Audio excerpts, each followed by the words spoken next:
Bonjour tout le monde. Voici une petite capsule servant d'introduction sur le concept de l'arc et du secteur de cercle. Commençons tout d'abord en regardant quelques mots de vocabulaire qui seront importants à travers cette section.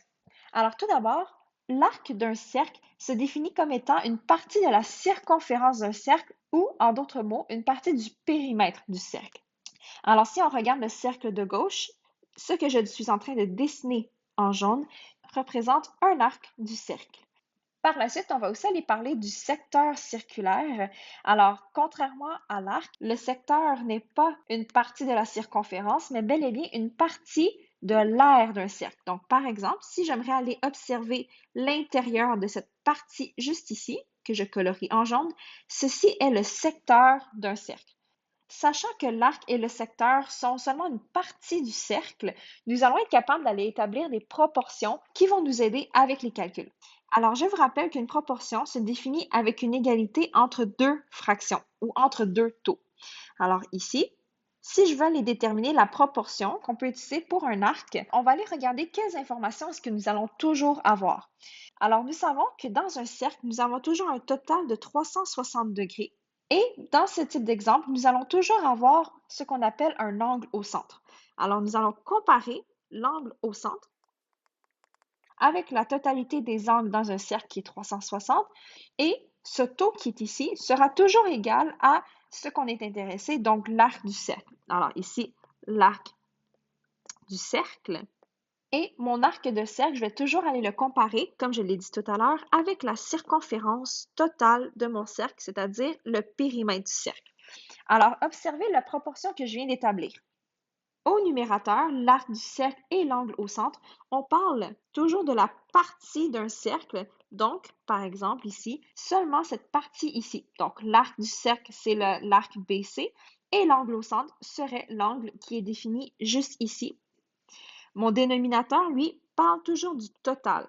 Donc, la circonférence représente le total du cercle et mon 360 degrés représente la totalité des angles dans un cercle. Ensuite, si on observe les deux taux, donc nous avons le taux de gauche qui parle des mesures. Donc, nous avons ici des mesures, par exemple en centimètres ou en kilomètres, alors que le taux de droite parle des angles. Alors, nous avons l'angle au centre et l'angle de 360 degrés. Alors, lorsqu'on veut établir une proportion, ça va toujours être avec ces quatre informations-là que nous voulons travailler. On va fonctionner de la même manière avec un secteur. Donc, dans un secteur de cercle, si je veux aller déterminer l'aire de seulement cette partie ici, nous allons encore une fois le comparer avec l'angle au centre et l'angle de 360 degrés. Alors, on va les comparer avec notre deuxième taux. Ici, ça va être le secteur du cercle, c'est-à-dire ce que j'ai été colorié en jaune, ainsi que l'aire totale du disque. Allons maintenant voir comment ces deux formules peuvent s'appliquer avec un exemple. Alors, juste ici, nous disons que le disque a un rayon de 2 cm. Donc, je vais commencer en mettant ça dans mon schéma. L'angle au centre AOB mesure 60 degrés. Alors, l'angle au centre, c'est juste ici.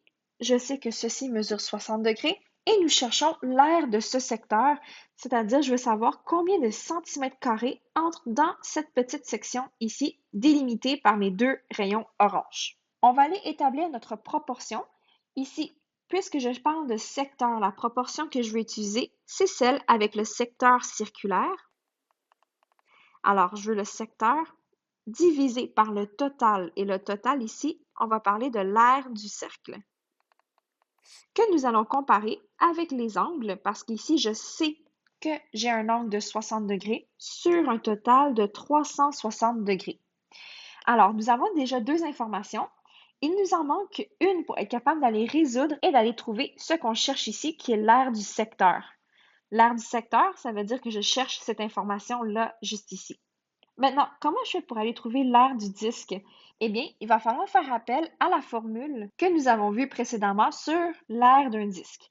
Donc, si je veux aller continuer mon calcul, nous savons que le secteur circulaire, juste ici, c'est ce que je cherche. Je vais donc le remplacer par la variable x. Par la suite, l'aire du disque. L'aire du disque, je peux la calculer parce que je connais le rayon. Et je vous rappelle que pour trouver l'aire d'un disque, nous devons utiliser la formule pi fois r au carré. Ceci doit être égal à l'angle au centre, 60 degrés, sur l'angle au complet, qui est 360. Maintenant que nous avons établi notre proportion, on va aller remplacer la valeur numérique du rayon. Donc, je sais que mon rayon ici mesure 2 cm. Je vais donc avoir pi fois 2 exposant 2 égale 60 sur 360. Et si j'effectue le calcul juste ici, j'obtiens une réponse approximative de 12,57 cm² qui sera égale à 60 sur 360. Maintenant, nous sommes prêts à aller résoudre cette proportion. Il y a plusieurs méthodes pour procéder. On peut notamment aller remarquer que pour passer de 360 à 60, j'ai été divisé par 6. Donc, on va aller trouver le facteur de division ou le facteur de multiplication pour aller résoudre ma proportion. Donc, si je remarque que je fais diviser par 6 dans ma fraction de droite, il faut aussi que j'aille faire diviser par 6 pour ma fraction de gauche afin que ceci reste égal.